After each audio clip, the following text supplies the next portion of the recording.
Good morning. Good morning.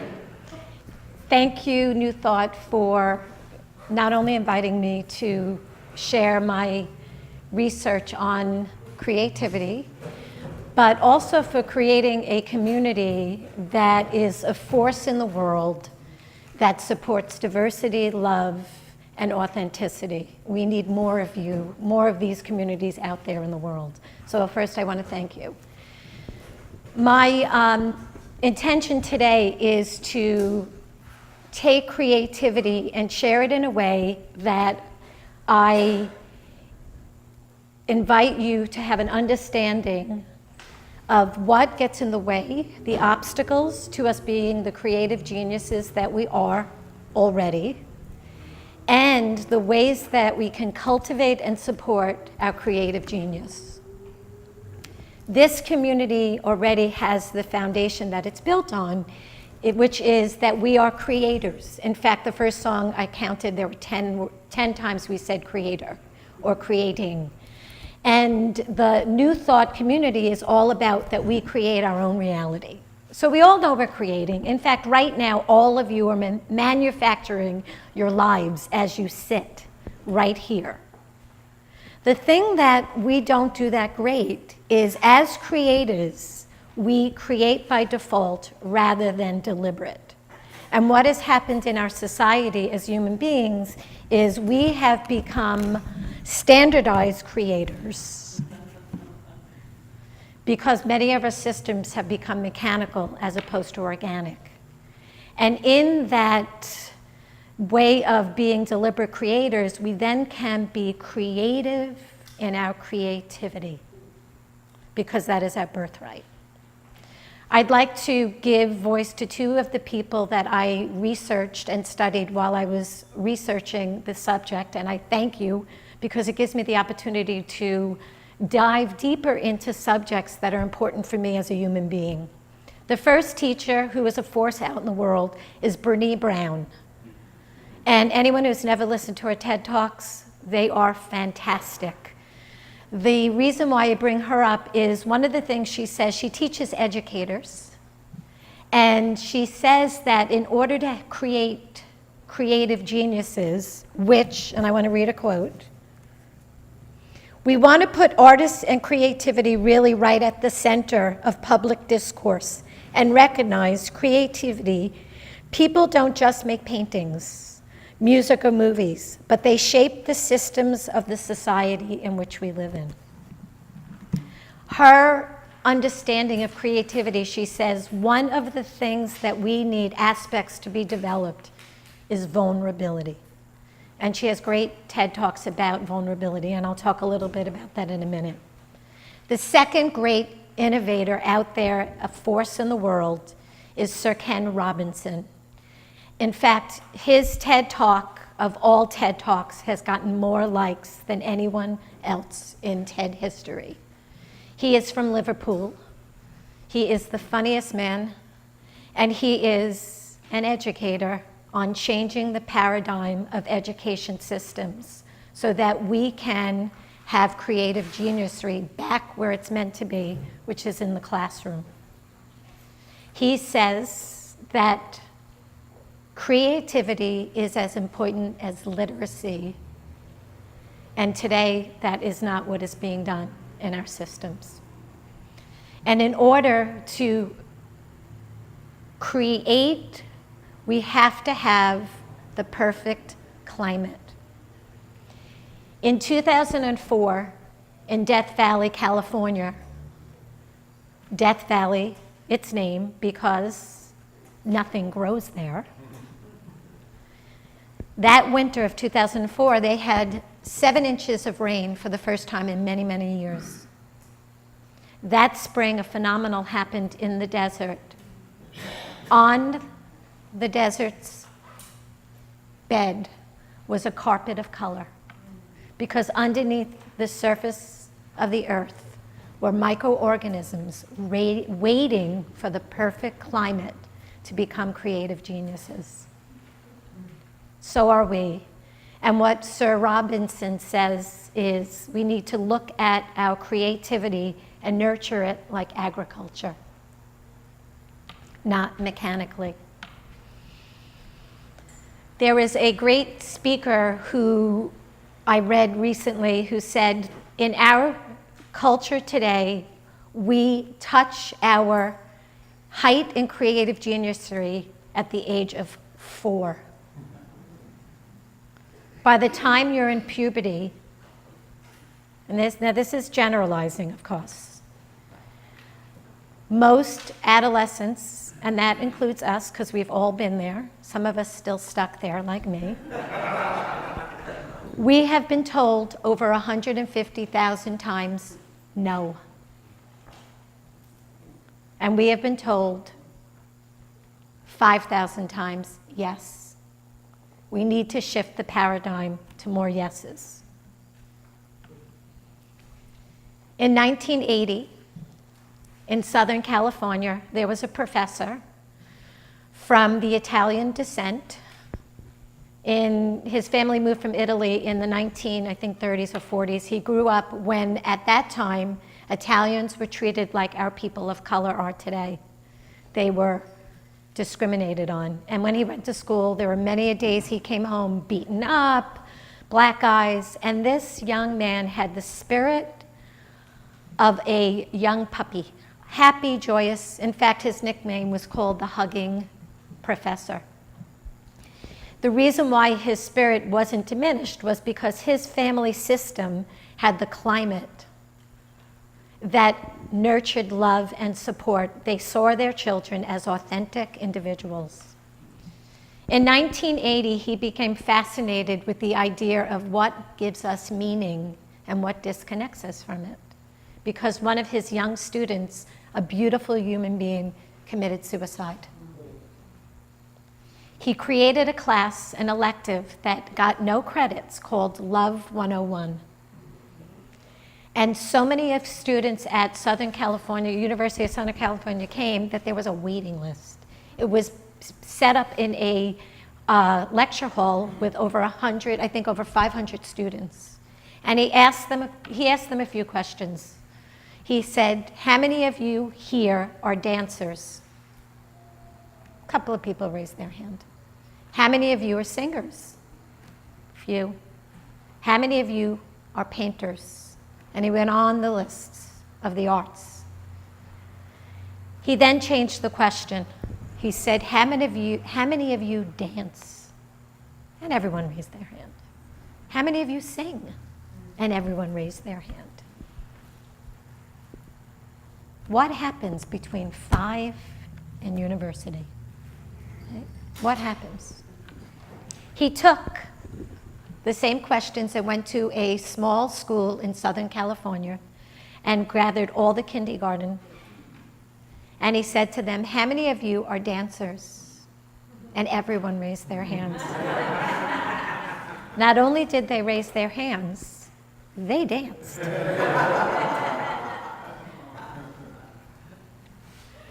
I live with a creative genius. He's 11 years old. My husband and I chose not to put him into any system where he would be taught to jump through hoops. And he is a creative genius. And when I get out of his way, because I've been taught to stifle my creative geniusry. One of my favorite sentences my son says to me is, Mom, I got an idea. And when he says that, he's got a sparkle in his eye and he starts to move. The younger we are, that we get cultivated and supported in being creative geniuses, our brain touches parts that will not be touched and will lay dormant. And the older we get, the less accessible they are. My son, recently, he says to me, I got an idea, right? And when I, like I said, if I get out of the way of his idea, I watch creative geniusry happen. It could happen in the kitchen. He could cook some authentic dish. This summer, he made the most fantastic lemonade stands. Recently on the ocean, we made animals out of the sand. And the thing that was remarkable to me was not so much my son's ability to be creative, was his enjoyment. His body was beaming. Not only that, but we radiate out an energy when we are in our creative geniusry that connects with other geniuses. And I watched collectively children come over and start to build together these animals. They weren't fighting, they were creative geniusry. Because when we tap into that, cooperation and harmony is what the byproduct is. My son goes to a school out here called Hayground School. The school's belief is that we are creative geniuses and that everything is learned through creative expression from 3 years old to 14 years old. They collectively work together. This past spring, I was there for the unending, some kind of party. I don't remember what it was. And they had made in the school blocks like the one I'm standing on in all different sizes and colors.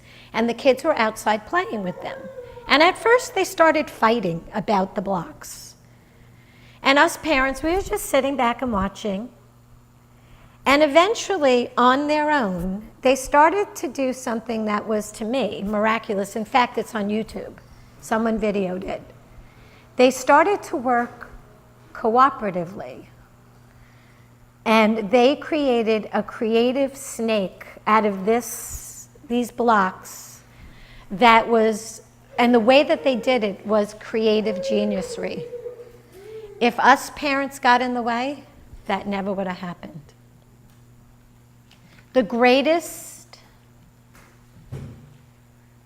obstacle to being a creative genius is comparison.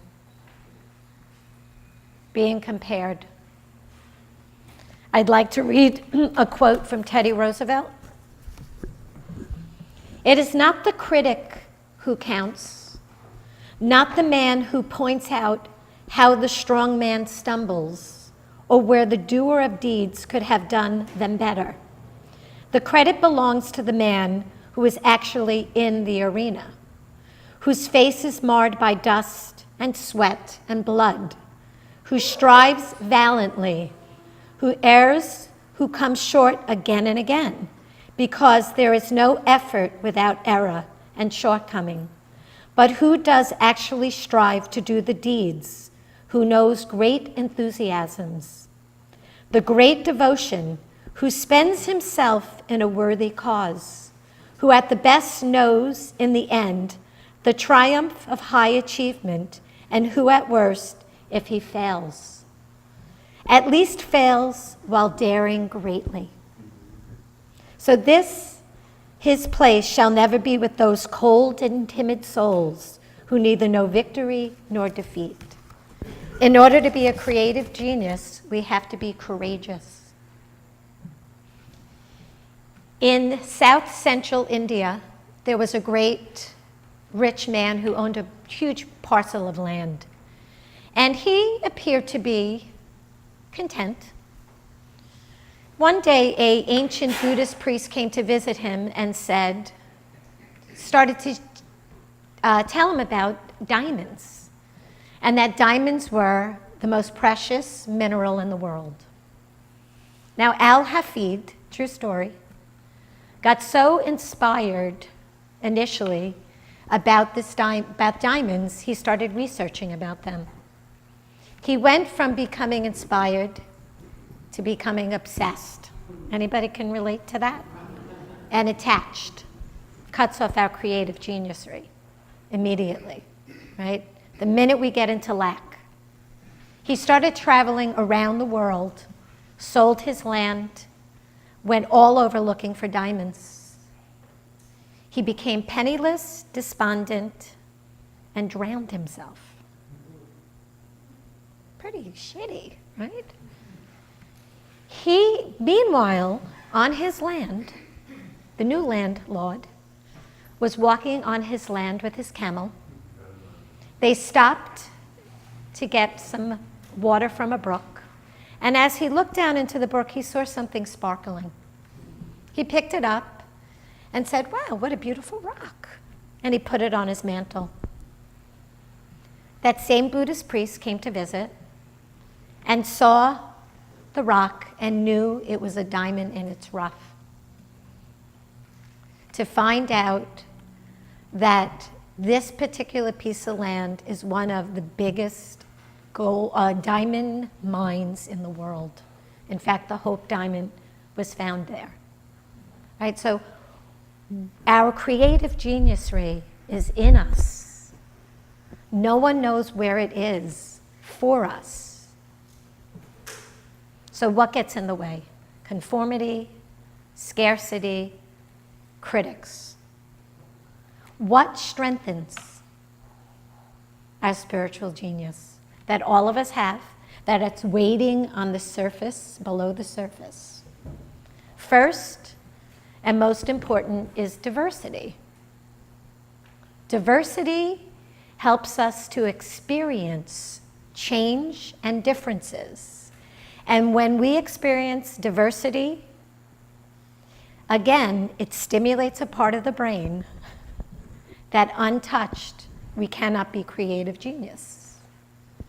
The agriculture or the climate of our education system today is teaching us, and it has taught us, it still is, to go to one side of the brain only.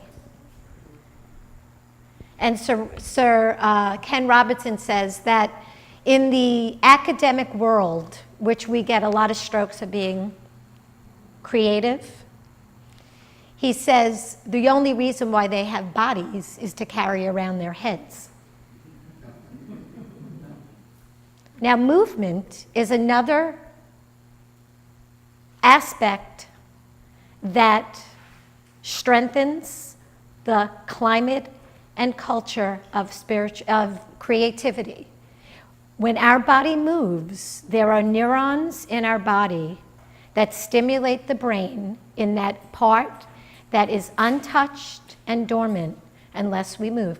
How many of you ever noticed, right, when you're around these creative geniuses that hang out in playgrounds? Not in lecture halls where you sit, right? First thing we learn when we go to school, sit, shut up, and do what I say, and do it the way we say it. And yet our creativity knows to move, to stimulate, diversity, change, to question. Second element of developing our ability to be creative geniuses is curiosity. We need to be provoked. We need to be stimulated. We need to have those critics on some level, because in some ways they help us to get up and do it even better. Brené Brown tells the story when she first did her first TED Talk on shame. She became a phenomenal. She was on Oprah, she was on CNN, and her husband and her therapist said to her, don't read the comments. And of course she read the comments. Now, the comments weren't about what she talked about. They were offensive to her as a human being. They talked about her weight. They talked about the way she dressed.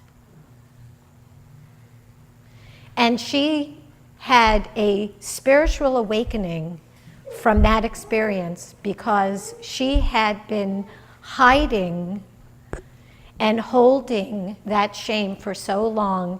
It gave her the ability to step up more fully as a force in the world and made her even more seen and heard than ever. So we need our critics, right? We need our critics. She tells a story. Her daughter is in first grade and she gets a phone call from the teacher, and she said, you know, I never understood what you do, but I understand what you do now. She says, oh God, what did my daughter do? And her teacher says, well, your daughter was in the middle of the class where we throw glitter. And I said, boy, you're a mess. And she turned to me and said, I made a mess. I'm not a mess.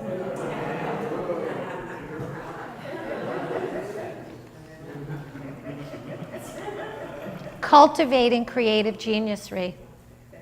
2 weeks ago, I was having a really hard day. I had gone to a funeral of a woman 53 years old who died of cancer. I knew her as a yoga student, and I know her daughter as a friend. And it was also the day of my mother's transition 2 years ago. So I was already in my grief. So that day, I probably wasn't as conscious as I like to be. I'm work in progress. I'm not perfect, thank God. I'm letting go of that. And all day long, my son pushed my buttons. All day long. I felt like I just was edgy. And anybody have days like that? So that night while we were in bed, I said to him, I want to make amends to you. I'm really sorry that I was reactive today. It was a hard day for me. And he said to me, you know, you teach me all the time. You say to me, you know, Mom, you say I'm not responsible for your feelings. And you made me responsible for your feelings today. At that moment, if I had any doubt about the structure of my son's self-worth, I had none anymore. Because I know he's getting it. He then said to me, you put words in my mouth. You told me you didn't care, I didn't care about you, and that you did not matter. That is not true. Please don't put words in my mouth. Critics. We need our critics. And sometimes they show up in the strangest places. Diversity, curiosity. One of my favorite movies, and I'll wrap it up with this because I got the little wrap thing, is a few years ago there was a movie called The Secret Life of Walter Mitty. If you haven't seen it, watch it. And it's a story about this young man who becomes his life is monotonous. It's the same thing over and over again. He goes on eHarmony, and the guy, he gets no winks because he has done nothing. He's really literally done nothing. But the guy on eHarmony is like, well, have you done anything? Have you gone anywhere? And in that living of his monotonous life, he creates a fantasy world where he is the hero in it, doing things that he would love to do. And a series of situations and circumstances, I really believe his inner being comes and starts shaking his life up. And before he knows it, he's actually doing the things that he dreams of doing. And it changes the architect of his life. We are the creators. We co-create with Source. Go out there and be the creative geniuses that you're meant to be, for our world needs you. Thank you.